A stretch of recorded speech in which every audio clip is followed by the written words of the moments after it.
menjemput kita, nggak pakai persiapan, ya kan, pakai telepon dulu, tanggal segini, jam ini, hari ini tak jemput. Oh ya, oke, tak siap-siap dulu. Nggak ada. Jemputannya secara tiba-tiba, tanpa ada pemberitahuan. Yang siap-siap, yang nggak siap juga diambil, sama. Nah, ini kisaran yang diperkirakan antara 60 sampai 70 tahun. Dan dari umur 0 sampai umur kita sekarang ini, silahkan tanya kepada diri kita masing-masing, bukan merupakan sebuah perjalanan yang lama kita rasakan. Kita masih merasakan, kita ini kemarin masih anak kecil. Apa yang kita rasakan dalam perjalanan kehidupan kita di masa kanak-kanak, kesenangan, tanpa adanya beban pikiran, itu masih kita rasakan. Kata orang Arab, ya led, ya kan? Atau ya red, alangkah indahnya kita bisa baliklah lagi, mengulang kembali. Tapi muskilahnya sekarang udah punya cucu kan, ya kan, atau sudah menjadi seorang bapak. Nah, saudara sekalian yang dimuliakan oleh Allah, dalam safar ini, ya kan, manusia ada yang selamat sampai ke tujuan, sampai terminal akhir, ya, yaitu dengan masuknya dia ke kampung surga. Ada yang tidak selamat, dia harus singgah dulu di dalam neraka bertahun-tahun. Dan yang lebih gawat lagi dan celaka lagi, ada yang singgah di neraka selamanya, kekal di dalam api neraka, naudzubillah, yaitu orang-orang kafir dan musyrik. Adapun umat Islam, dan kita sekarang bukan sedang membahas orang kafir, karena sudah jelas nasib dan alamatnya.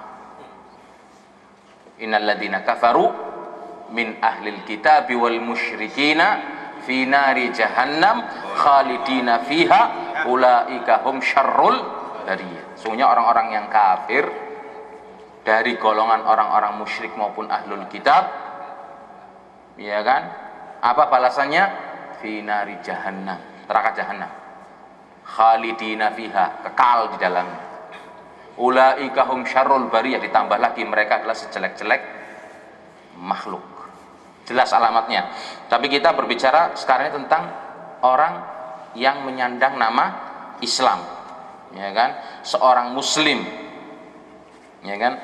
Nah, orang Islam ini, orang yang masih beriman kepada Allah Subhanahu wa taala dan tidak tercampur keimanannya dengan perbuatan syirik, itu menurut ayat surat Fatir ayat 32, itu kita bagi menjadi 3 golongan, atau mereka bisa kita bagi menjadi 3 tingkatan sebagaimana disebutkan oleh Allah Subhanahu wa taala dalam firman-Nya.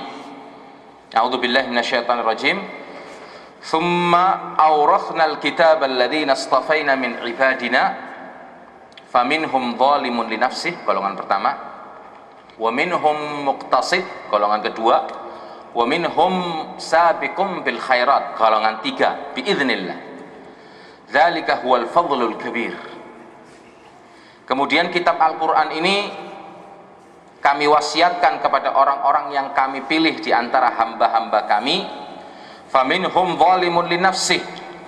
Nah, di antara hamba-hambaku ini ada yang masuk dalam kategori golongan zalimun li nafsih, yaitu orang-orang yang suka menganiaya diri sendiri. Kenapa nanti akan dijelaskan. Kemudian ini kelompok pertama. Kelompok kedua adalah muqtasid, pertengahan. Kemudian kelompok yang ketiga adalah sabiqum bil khairat, yaitu orang yang lebih dahulu berbuat kebaikan dengan izin Allah Subhanahu wa taala.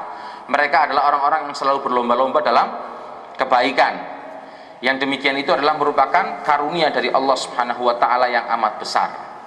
Nah, jadi menurut ayat ini, umat Islam ini yang belum terkontaminasi dengan perbuatan syirik, karena kita tahu perbuatan syirik itu adalah sebesar-besar dosa, dan perbuatan syirik itu adalah merupakan kezaliman terbesar. Inna syirka la zulmun azim. Syirik itu adalah merupakan kezaliman terbesar yang dilakukan oleh seorang hamba. Bagaimana kita ini milik Allah, diciptakan oleh Allah, yang menghidupkan kita Allah, yang mematikan kita Allah, yang menjaga kita dan mengulurkan rezeki kepada kita adalah Allah. Kok kita menyembah kepada selain Allah? Ataupun kalau mengakui adanya Allah subhanahu wa ta'ala tapi menyembah dan beribadah kepada Allah bukan dengan tata cara dan aturan Allah subhanahu wa ta'ala, ini sudah merupakan sebuah kesalahan yang sangat besar. Nah, kelompok umat Islam menurut ayat ini seperti tadi dikatakan ada tingkat-tingkatan. Yang pertama adalah apa tadi? Zalimun linafsi. Artinya orang-orang yang suka menganiaya diri sendiri. Kenapa mereka suka menganiaya diri sendiri? Karena mereka adalah orang-orang yang tidak perhatian dalam melaksanakan kewajiban yang diperintahkan oleh Allah.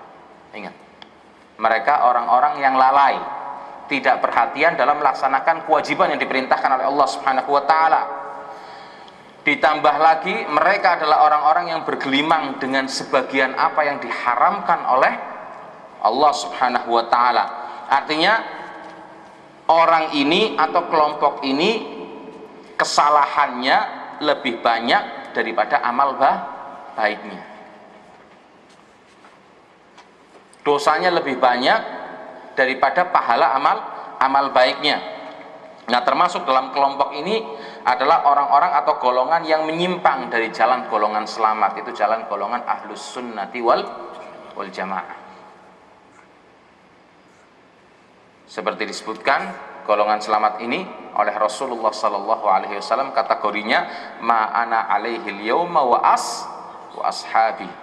Itu orang-orang yang konsisten melaksanakan aturan keagamaan, melaksanakan aturan syariat Allah subhanahu wa ta'ala sesuai dengan apa yang diinginkan oleh Allah subhanahu wa ta'ala, yang diwahyukan kepada Allah subhanahu wa ta'ala kepada Nabi Muhammad sallallahu alaihi wasallam, sesuai dengan apa yang telah diajarkan, dituntunkan oleh Nabi Muhammad sallallahu alaihi wasallam kepada generasi terbaik, yaitu para sahabatnya. Aturan cara melaksanakan Islam yang diterapkan oleh Rasulullah sallallahu alaihi wasallam dan para sahabatnya. Ini yang dikatakan sebagai golongan ahlus sunnati wal jamaah, golongan yang selamat. Yang selain dari ini adalah orang-orang yang tidak mengikuti tuntunan dan apa yang dicontohkan oleh Nabi kita Muhammad sallallahu alaihi wasallam. Kemudian kelompok kedua adalah muqtasid, pertengahan. Apa arti kelompok pertengahan ini dan apa spesifikasinya? Kok bisa masuk dalam kategori kelompok pertengahan?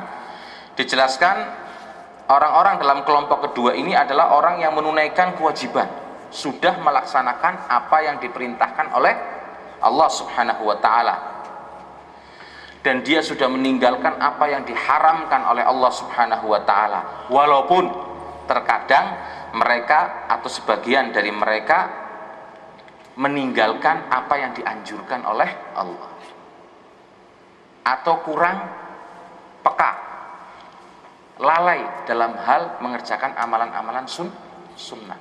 Wajibnya sudah dilaksanakan, yang haram ditinggalkan, tapi terkadang meninggalkan sebagian apa yang dianjurkan, yaitu perkara yang sunnah.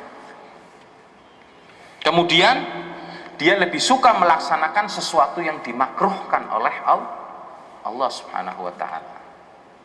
Kita tahu kan apa prinsip sunnah dalam istilah fikih dan apa pengertian makruh. Sunnah dikerjakan dapat pahala, ditinggalkan tidak apa-apa. Yang makruh dikerjakan nggak apa-apa, ketika ditinggalkan kita dapat nilai lebih. Jadi kalau dalam porsi sunnah, usaha kita sebagai hamba Allah yang beriman dan bertakwa kepadanya, bagaimana kita bisa berusaha melaksanakan amalan sunnah tersebut, walaupun kalau ditinggalkan tidak apa-apa. Tapi kan kita ngejar overtime. Allah syariatkan amalan sunnah ini tujuannya adalah untuk menambah kekurangan dari amalan kita yang wajib. Apakah kita yakin amalan yang wajib yang kita lakukan ini sempurna? Makanya kenapa kita berusaha menambah amalan-amalan yang telah diwajibkan ini dengan amalan yang sunnah. sebagai nilai tambah. Ditambah lagi apa?